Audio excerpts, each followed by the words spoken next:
All right, had to do this Josh Reynolds video over with. Last video didn't have any sound, so I'm aware of that. So hurry up and put it back up in the air. Check out Detroit Lions Talk playlist. Thumbs to the video, share the video, subscribe to the channel, climb on Twitter, Facebook, Instagram. If you have business question, query, sponsorship, video requests, my social media link subscription. Make sure the mic ain't muted.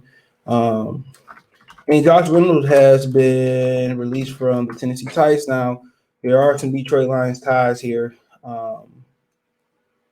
He played with Jared Goff and had his best season. His Jared Goff, last season both of their last seasons in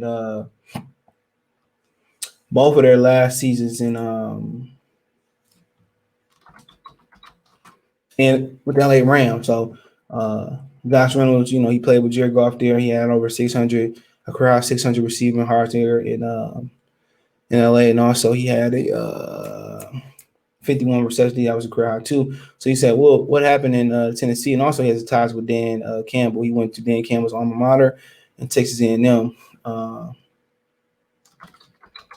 So he had some roots there. So yeah, that's why he on the why he going to be on the waiver wire. Well, actually, what happened was he wanted his release from Tennessee, so he got to Tennessee. He got to Tennessee before Julio Jones got traded from Atlanta to Tennessee, and obviously he was probably promised a number 2 receiver role with the Tennessee Titans, and then obviously that didn't happen. And I'm live. What the? Oh no, I forgot. It's been a wild day for me, bro. Whew, man. After that microphone thing, man, but yeah, he been gone. He acts like Darren Fields. He did the thing Darren Fields did.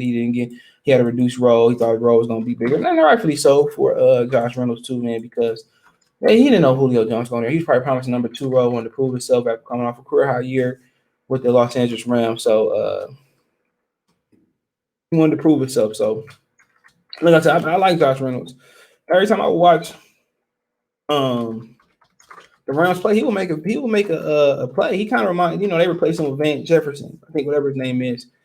They replaced him with him, and Cooper Kupp played a slide and Jefferson played a slide, and Reynolds played a slide too. But Reynolds has got great size for the outside. He can play the outside as well too. He can make plays outside and inside. Now, hold on before I go on. People say, well, why not get Odell and why pick up this guy? So for people who kind of hard of hearing or haven't seen my take on Odell Beckham or can comprehend it, the reason is Odell Beckham is a locker room cancer.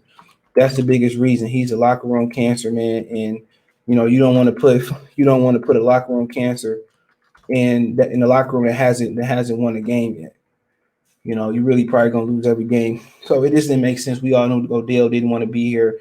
So why'd you put somebody here that didn't want to be here? Clear $7 million to cap space for this dude to be here, and then he don't want to be here. That just didn't make no sense, right? Then on top of that, he probably wasn't gonna show up, or he was probably gonna show up and be a problem. And can Jared Goff give him the ball like he can give him the ball? I don't think so. So right then and there, I don't think Jared Goff was the guy that can get him the ball the way he need to get him the ball. So it just, to me, it didn't add up. It didn't make sense. I understand it's everybody looking at the talent, we didn't win the game, but you got to look at the morale. The morale is saying telling you that, no. And this team still seemed to be this team seemed to be still fighting.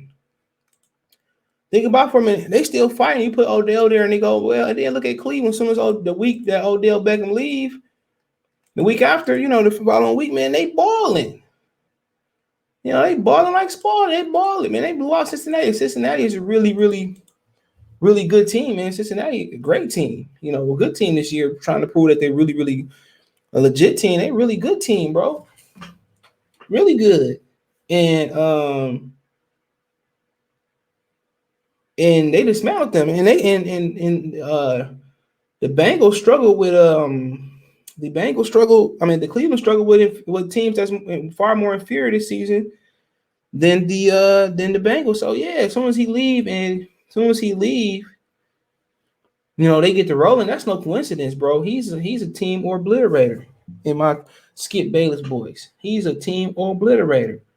So no, I don't Odell Beckham in the locker room, man. If he came here with the right attitude, man, cool. He said, "Well, I want to go anywhere, just get out of Cleveland." Cool, take a shot on him, but that's a costly shot, especially when you get out there, when you in the green next year in cap space, you get all that dead money from out there. So I don't think it's a good fit. But talking about Josh Reynolds for a minute, after clearing that air up, Josh Reynolds, he brings somebody that's 6'3", and he ran, a 4.3, a 4.53 in the combine. So, you know, but at the end of the day, he's well, hold on, we gotta kind of roll it back, man. So what's something on Twitter about this kid? Hold on, man.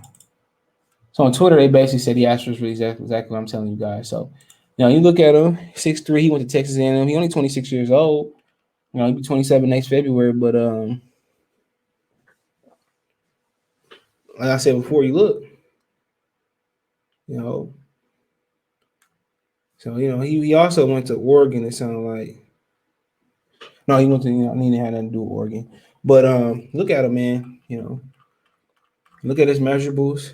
He's like a late bloomer. As far as he finally had 1,000-yard receivers last year at Texas A&M, being a junior. Basically 6'3", 194. You're probably bigger than that now coming in. Ran a 4.52, and then you got to remember he didn't get 37-inch vertical, so he got all the makings of he got invited to senior, so he was a senior. So maybe senior. My bad. He played sophomore year, so he's a senior. So like I said before, man. He could play, man. He give you a big body receiver who can go inside and outside. And obviously, they looking for an outside receiver, and his catch percentages ain't the best. Okay, but hold on, I'm looking at the wrong thing per usual. Yeah, his catch percentages he ain't the best, but I think he's improved. Last year he had a career high. He played 13 games. Played 16, 30, 13. He had 81 targets, 52 catches, 618 yards receiving, 2 TDs. It's not a career high TDs, but yeah, he's a red zone threat. He a guy who can stretch the field. He a guy who can play on the outside. He's a guy that's looking for an opportunity. He's a guy that Jared Goff is familiar with. So you can't really pass that up. A guy that that he's familiar with, maybe make Jared Goff a little bit more comfortable stretching the field. So yeah, I think Josh Reynolds is a perfect fit here. And you only have $500,000 to pick up off waivers. So you ain't got to clear $7 million in cap plus $7+ million in cap space. You can claim him for $500,000. And he just signed with the Tennessee Titans before they traded for Julio Jones. So yeah, man, let me know what you guys think about this, man. Hope you enjoyed this video with sound. Unlike the other one, I had to delete. Thumbs up the video, share the video, subscribe to the channel. If you want to make a financial donation, you can find me on.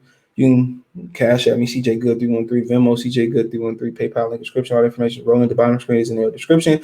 You also can find me on Twitter, Facebook, Instagram. If you want to advertise on the channel, video requests, business question inquiries, or you just want to chop it up, hit me up. Going through something, hit me up. If I'm available, I'll chop it up with you.